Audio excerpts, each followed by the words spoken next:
চলে আসলাম নতুন একটা রেসিপি নিয়ে। রেসিপিটি হচ্ছে আমরা খাবো আজকে চিকেন পান। আর এই পানের জন্য আমি আটাটা রেডি এদিকে সবজিগুলো কেটে একদম ফ্রেশ করে সাজিয়ে গুছিয়ে নিয়েছি।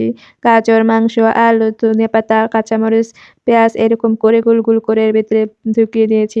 এরকম করে পানটা বানিয়ে নিয়েছি। আর এই সেই আলু আমার বানাটা যখন খুব রেডি হয়ে যাবে তখন আমি যে মানে তরকারি দেখিয়েছিলাম সেটা নিয়ে এটা ভাজি করে নিয়েছি।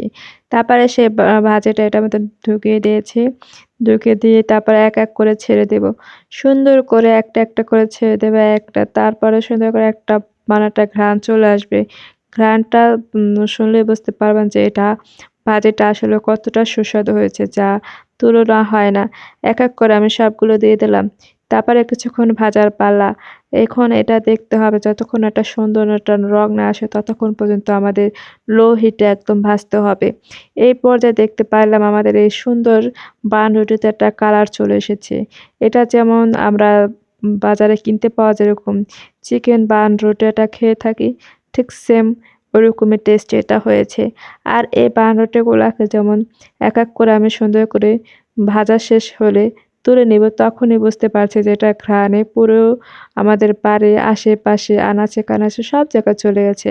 এত সুন্দর কালার এবং এত সুন্দর ঘ্রাণ বেরোইছে, যা দেখলে আপনার এখনই জিভে জল চলে আসতে পারে। তা খেতে একদম অসাধারণ।